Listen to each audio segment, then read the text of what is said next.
بسم اللہ الرحمن الرحیم۔ اللہم صلی علی سیدنا و مولانا محمد وعلی آلہ وصحبہ وبارک وسلم۔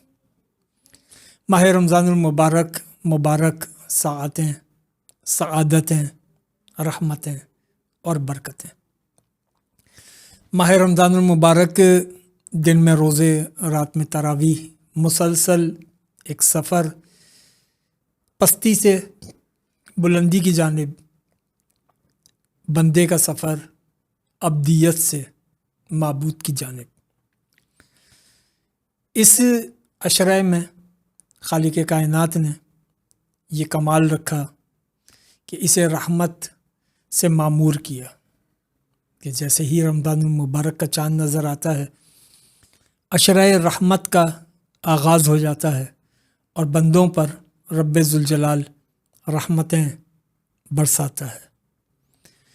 یہ رحمت کا تصور اتنا اہم ہے کہ قرآن حکیم کی پہلی سورہ مبارکہ اور پہلی سورت کی ابتدائی آیات، اس میں رب ذوالجلال نے رحمت کا تذکرہ فرمایا۔ الحمدللہ رب العالمین، تمام حمد اس اللہ کے لیے جو عالمین کا پالنے والا ہے۔ الرحمن الرحیم، وہ رحمان ہے، وہ رحیم ہے، مالک یوم الدین، قیامت کے دن کا مالک ہے۔ رحمانیت اور رحیمیت یہ وہ دو صفات ہیں کہ جن کے ذریعے اللہ اپنے بندوں پر رحمتیں نازل کرتا ہے۔ رحمت کا شخصیت سے کیا تعلق ہے اور رحمت اس کائنات میں کس طرح ہمیں نظر آتی ہے؟ اگر اللہ کسی وجود کو خلق کر کر چھوڑ دے، اللہ خالق ہے اور تخلیق خالق کا ایک وصف ہے۔ اللہ کسی وجود کو خلق کر کے چھوڑ دے تو وہ وجود پنپے گا کیسے؟ ارتقائی مراحل کیسے طے کرے گا؟ وہ وجود اپنی بقا کا مرحلہ کیسے طے کرے گا؟ اس لیے اللہ صرف خلق نہیں کرتا بلکہ صفت ربوبیت سے اسے پروان بھی چڑھاتا ہے۔ انسان کو اللہ نے خلق کیا اور خلق کرنے کے بعد اپنی صفت ربوبیت سے اسے پروان چڑھایا۔ اللہ کا تخلیق کرنا یہ بھی رحمت کا اظہاریہ ہے، اور تخلیق کو، مخلوق کو ارتقائی مراحل طے کرانا یہ بھی اللہ کی رحمت کے بغیر ممکن نہیں۔ اللہ اپنی رحمت سے ارتقائی مراحل طے کراتا ہے۔ رحمت بندوں پر اللہ کا انعام ہے، لیکن یہ رحمت بندے کے اندر یہ احساس رکھے کہ میں کچھ بھی نہیں ہوں۔ یہ رحمت تو رب ذوالجلال کی عطا ہے۔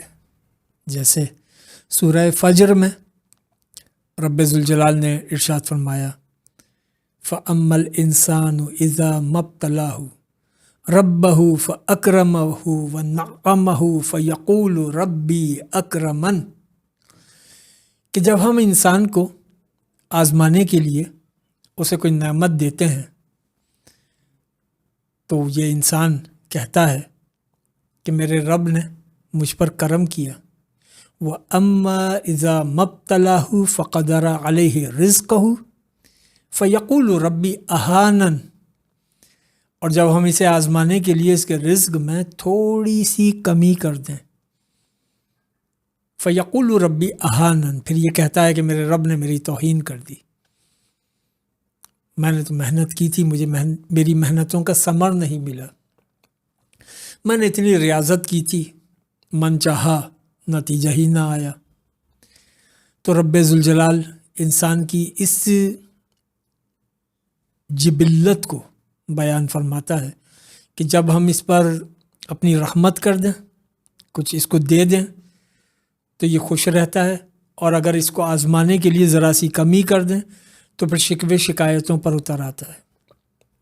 اور پھر رب ذوالجلال نے متنبہ کیا یہ کہہ کر کہ تم یہ کہتے ہو کہ تمہیں تمہاری محنتوں کا ثمر نہ ملا، تمہارے رب نے تمہاری اہانت کر دی۔ کلا بل لا تکرمون الیتیم، نہیں ایسا نہیں ہے، بلکہ تم یتیم کی تکریم نہیں کرتے۔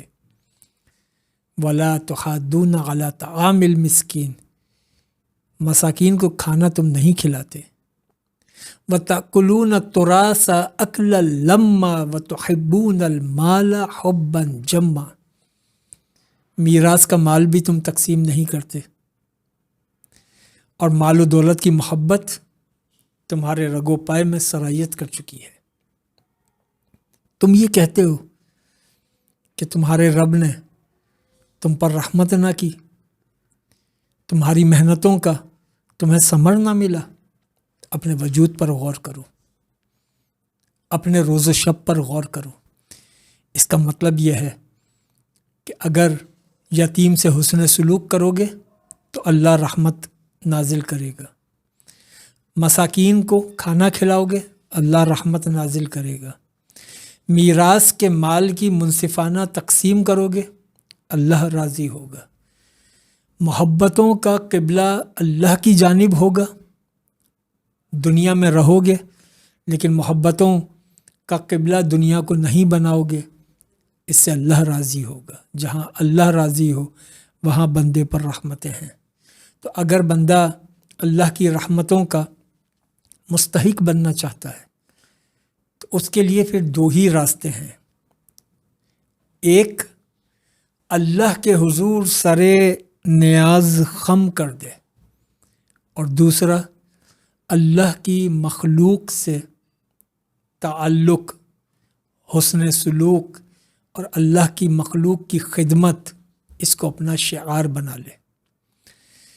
کیونکہ یہ نہیں ہو سکتا کہ آپ مخلوق سے بدسلوکی کریں، لوگوں کے لیے آپ اچھے نہ ہوں، اور آپ چاہیں کہ آپ صرف نماز اور روزے کے ذریعے اللہ کی بارگاہ میں اچھے ہو جائیں، ایسا ممکن نہیں۔ اور یہ بھی نہیں ہو سکتا کہ آپ مخلوق کے لیے تو بہت اچھے ہوں، ساری زندگی ویلفیئر کے لیے گزار دی، چیریٹی کے لیے گزار دی، مخلوق کے لیے تو آپ نے بہت سارے کام کر لیے، لیکن خالق سے لا تعلق رہے، وہ بھی ناکامی ہے۔